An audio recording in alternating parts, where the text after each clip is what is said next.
Shalom, bertemu lagi dengan saya Mersalina Lodola. Di video kali ini saya akan menjelaskan tentang mengapa Pancasila menjadi ideologi negara.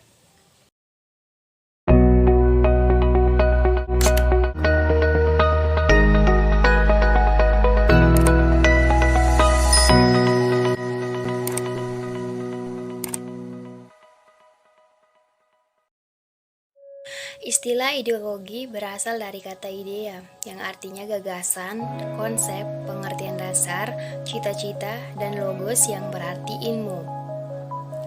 Nah, ideologi secara etimologis artinya ilmu tentang ide-ide, atau ajaran tentang pengertian dasar. Dalam Kamus Besar Bahasa Indonesia, ideologi didefinisikan sebagai sekumpulan konsep bersistem yang dijadikan asas pendapat yang memberikan arah dan tujuan untuk kelangsungan hidup. Nah, ideologi juga diartikan sebagai cara berpikir seseorang atau suatu golongan. Ideologi dapat diartikan paham, teori, dan tujuan yang merupakan satu program sosial politik. Lanjut, beberapa komponen penting dalam sebuah ideologi, yaitu sistem, arah, tujuan, cara berpikir, program, sosial, dan politik. Sejarah konsep ideologi dapat ditelusuri jauh sebelum istilah tersebut digunakan. Destutt de Trege. Pada penghujung abad ke-18, Trege menyebut ideologi sebagai Sea of Ideas, yaitu suatu program yang diharapkan dapat membawa perubahan institusional bagi masyarakat. Namun, istilah ideologi yang dianggap suatu khayalan belaka yang tidak mempunyai arti praktis. Nah, hal semacam itu hanya impian belaka yang tidak hanya ditemukan dalam kenyataan. George Lerain menegaskan bahwa konsep ideologi erat hubungannya dengan perjuangan pembebasan borjuis dari belenggu feodal dan mencerminkan sikap pemikiran modern baru yang kritis. Merupakan pelopor yang membicarakan persoalan yang secara langsung berkaitan dengan fenomena ideologi. Machiavelli mengamati praktik politik para pangeran dan mengamati pula tingkah laku manusia dalam politik. Meskipun ia tidak menggunakan istilah ideologi sama sekali, ada 3 aspek dalam konsep ideologi yang dibahas Machiavelli, yaitu agama, kekuasaan, dan dominasi. Machiavelli melihat bahwa orang-orang semuanya lebih dahulu memperoleh kebebasan. Hal tersebut lantaran perbedaan yang terletak dalam pendidikan yang didasarkan pada perbedaan konsepsi keagamaan.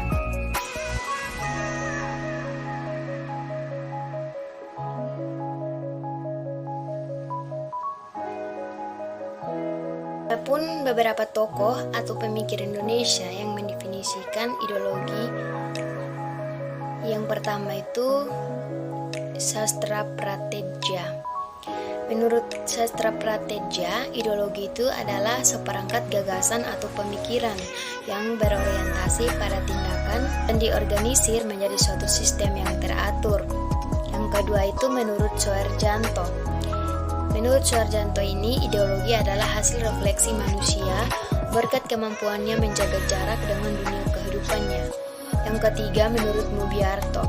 Menurut Mubiarto ini, ideologi adalah sejumlah doktrin, kepercayaan, dan simbol-simbol sekelompok masyarakat atau bangsa yang menjadi pegangan dan pedoman kerja atau perjuangan untuk mencapai tujuan masyarakat atau bangsa itu. Adapun beberapa fungsi ideologi. Yang pertama, struktur kognitif.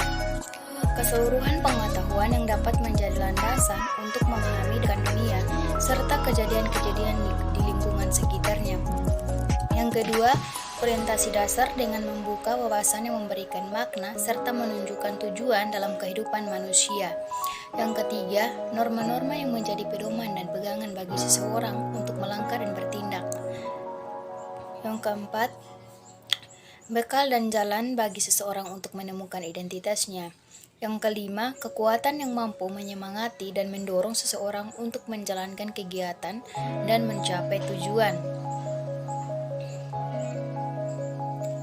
Yang keenam, pendidikan bagi seseorang atau masyarakat untuk memahami, menghayati, serta memolakan tingkah lakunya sesuai yang terkandung di dalamnya.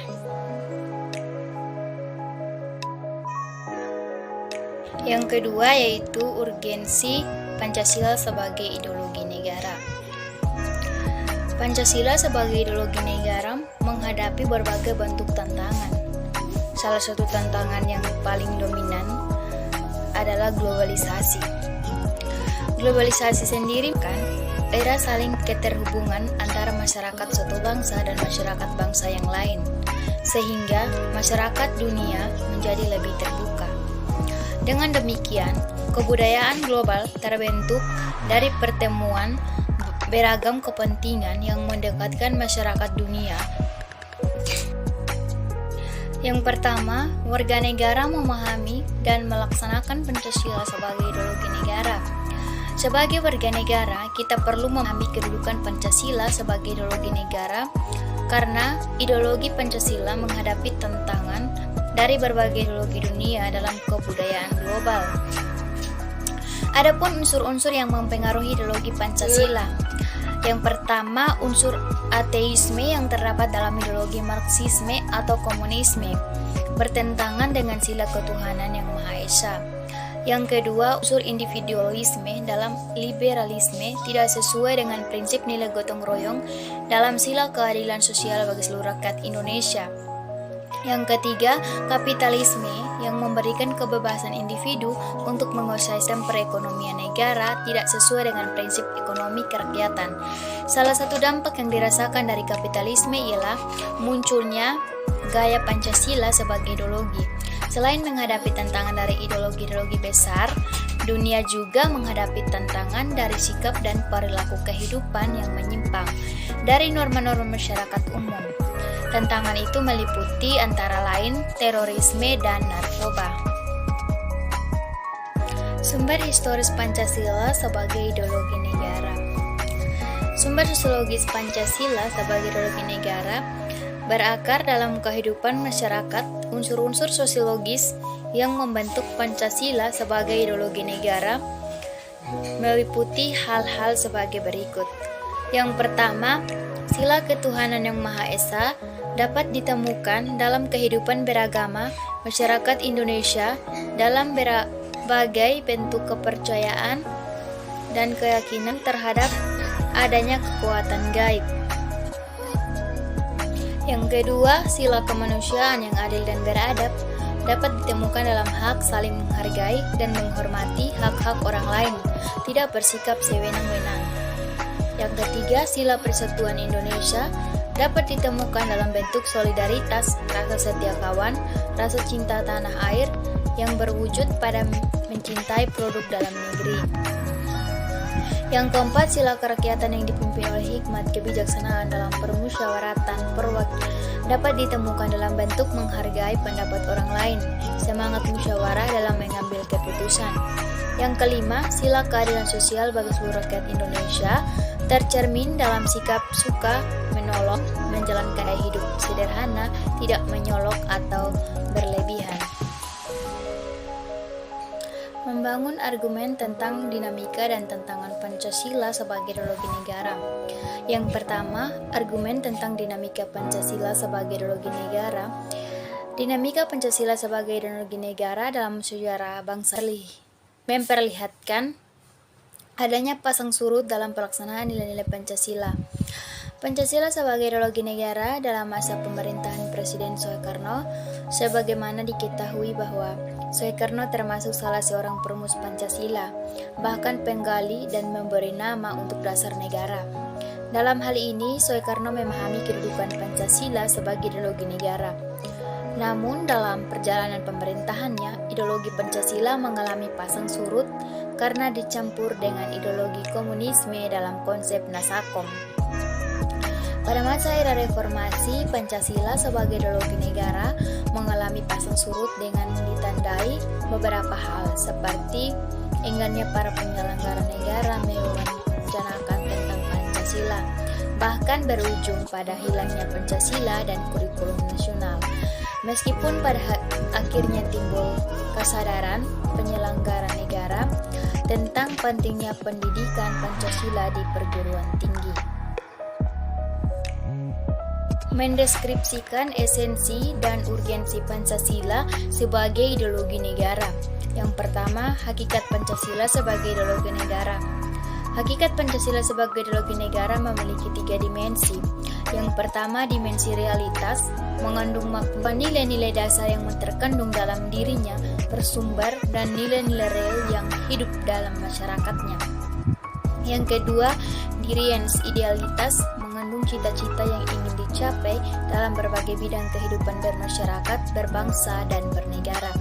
Yang ketiga, image, fleksibilitas, mengandung relevansi atau kekuatan yang merangsang masyarakat untuk mengembangkan pemikiran-pemikiran baru tentang nilai-nilai dasar yang terkandung di dalamnya.